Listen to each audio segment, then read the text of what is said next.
Viagens pelo espaço a velocidades incríveis em busca de mundos distantes, ou viagens pelo tempo para explorar épocas passadas ou futuras, parecem ideias fantasiosas, sem nenhuma possibilidade física real.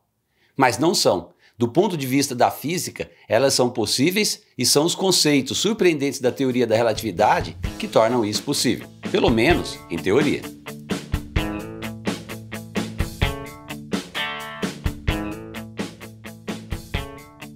Olá pessoal, eu sou Eudes Filete, físico, professor e pesquisador. Bem-vindo ao Verve Científica. Nesse vídeo você vai descobrir quais os desafios, paradoxos e fronteiras entre a ciência e a ficção quando mergulhamos nas possibilidades fascinantes de viajar pelo tempo e pelo universo. Se esse conhecimento puder ser relevante para a sua compreensão do mundo, se inscreva no canal agora e ative o seu sininho. A teoria da relatividade introduz elementos surpreendentes na ciência, relacionados à alta velocidade que os corpos podem atingir e à estrutura do espaço-tempo em que eles estão imersos. Esses elementos conceituais tornam possíveis, pelo menos em teoria, viagens para mundos inconcebivelmente distantes, levantando a questão se teríamos tempo de vida suficiente para realizá-los. Ainda mais intrigantes são as viagens no tempo, que poderiam permitir que as pessoas visitassem o futuro distante ou revivessem suas próprias vidas passadas em tempos e lugares já vividos, ou até mesmo explorassem épocas ainda mais remotas. A mera possibilidade teórica das viagens no tempo suscita questões filosóficas profundas. Vou mostrar agora que para ambos os casos, seja a viagem interestelar ou a viagem no tempo, os físicos consideram essas ideias inviáveis no mundo real. No entanto, eles não a descartam como absurdas. Isso se deve ao fato de que as leis do movimento da física não apenas permitem velocidades extremamente altas, um elemento essencial para as viagens interestelares, mas também possibilitam saltos cronológicos, essenciais para as viagens no tempo. Ambas essas ideias se beneficiam da dilatação do tempo prevista pela relatividade especial. Contudo, para a tristeza dos entusiastas das viagens, o que tornam essas possibilidades impraticáveis não é a física em si, mas sim os desafios técnicos envolvidos. Uma objeção antiga contra a possibilidade de viagem interestelar humana era que nossa vida útil era muito curta. Argumentava-se, por exemplo, que a estrela mais próxima da Terra, com exceção do Sol, a Alpha Centauri, está a 4 anos-luz de distância e uma viagem de ida e volta, mesmo na velocidade da luz, exigiria 8 anos. Uma viagem à velocidade da luz só de ida para o centro da nossa galáxia, a 25 mil anos-luz de distância, exigiria 25 mil anos. Mas esses argumentos não levam em conta a dilatação do tempo. Como sabemos agora, o tempo para uma pessoa que viaja em altíssima velocidade transcorre de forma mais lenta do que o tempo que passa para uma pessoa parada na Terra. Com isso, considerando a dilatação do tempo, astronautas que viajam, digamos, a 99% da velocidade da luz poderiam ir à estrela Procyon a 10 anos-luz de distância e voltar em apenas 21 anos terrestres. Mas, devido à dilatação do tempo, apenas 3 anos teriam se passado para os astronautas e, do ponto de vista biológico, eles teriam apenas 3 anos a mais. Seriam os oficiais espaciais que os cumprimentaram em seu retorno à Terra que teriam envelhecido os 21 anos. Em velocidades mais altas, os resultados são ainda mais impressionantes. A 99,99% da velocidade da luz, os viajantes poderiam percorrer uma distância um pouco superior a 70 anos-luz em um único ano do seu próprio tempo.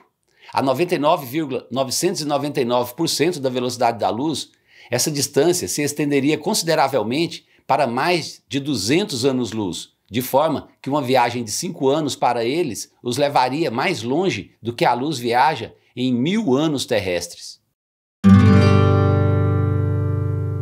O que torna tais viagens inviáveis, como disse, não é a física. Tudo isso que eu acabei de discutir é incontroverso. A relatividade especial garante ao astronauta que o tempo transcorrido para ele será menor. O que inviabiliza mesmo a viagem interestelar são as questões técnicas.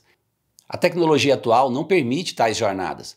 Obter energia propulsora suficiente e proteção contra a radiação são os problemas mais proibitivos. Naves espaciais viajando a velocidades relativísticas exigiriam bilhões de vezes a energia usada para colocar um ônibus espacial em órbita.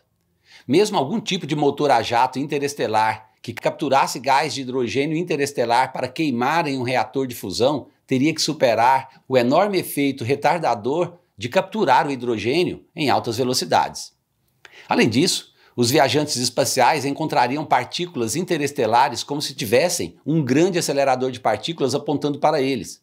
Um pequeno grão de poeira, cuja massa é 1/1000º de grama, com certeza causaria danos graves ao equipamento e possivelmente aos tripulantes da nave. Nessas condições, tal grão de poeira tem energia equivalente a um caminhão de 3 toneladas com 2 vezes a velocidade supersônica. Nenhum meio de se proteger desse intenso bombardeio de partículas por períodos prolongados de tempo é conhecido atualmente. Então, por enquanto, a viagem interestelar deve mesmo ser relegada à ficção científica.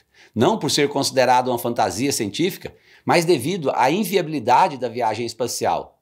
Viajar próximo à velocidade da luz para aproveitar a dilatação do tempo é consistente com as leis da física, mas do ponto de vista técnico, absolutamente inviável.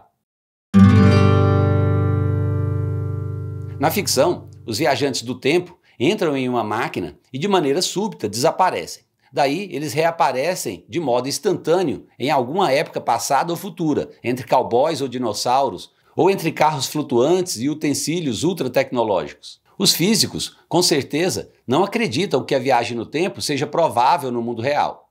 Mas eles também não relegam essa possibilidade ao reino dos malucos. Isso porque as leis de movimento da física podem mesmo permitir saltos cronológicos.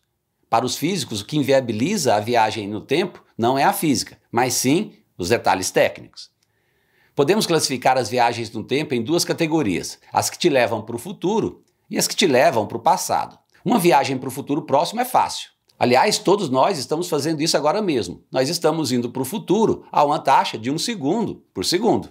E pelo que vimos na relatividade especial até aqui, essa taxa poderia mudar, pois o fluxo do tempo depende de quão rápido você está se movendo.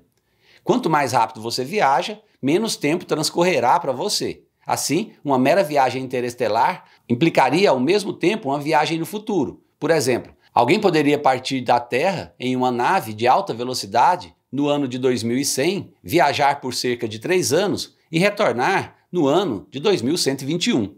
Ele teria viajado 21 anos para o futuro. Agora, voltar no tempo é espinhoso.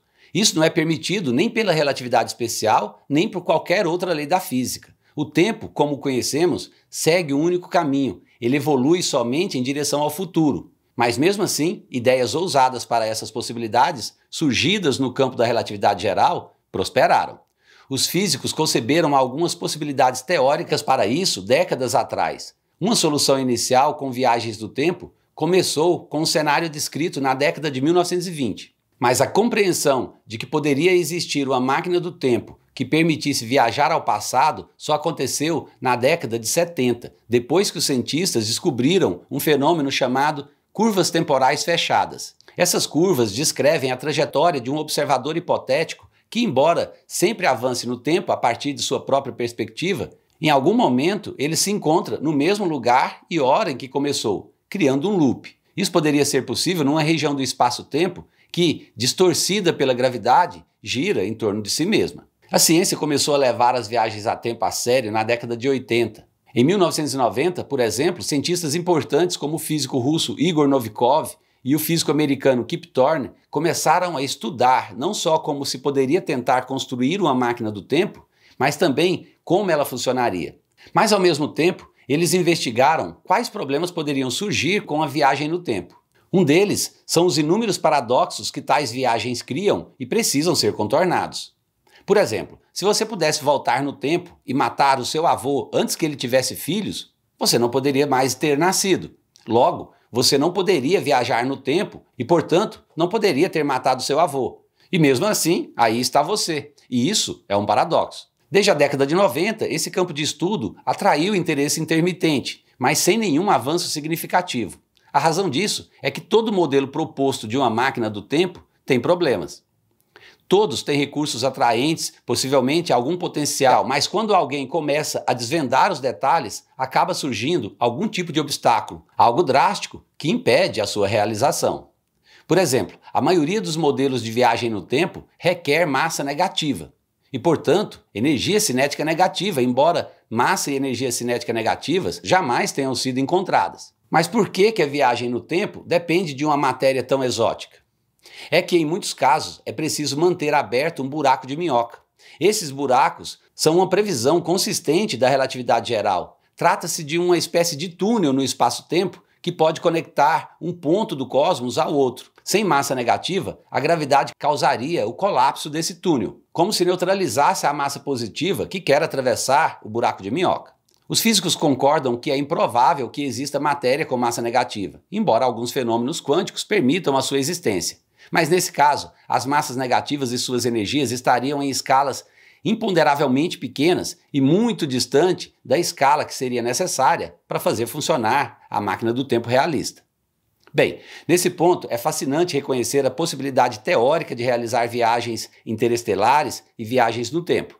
É um convite à fantasia, à ideia de explorar horizontes cósmicos e tempos além da nossa imaginação. Mas, como eu mostrei, essa fascinação se choca com a dura realidade das impossibilidades práticas e dos desafios técnicos, que atualmente são de fato intransponíveis. O sonho de explorar o cosmos e percorrer as eras vai continuar sendo uma primazia da ficção científica, um lembrete de que, apesar do nosso desejo de dominar o tempo e o espaço, a nossa jornada está profundamente ancorada nas limitações da nossa existência terrestre. Esse vídeo termina por aqui. Se gostou, dê um like agora e se inscreva no canal. Tenha Verve Científica. Abraço e até a próxima.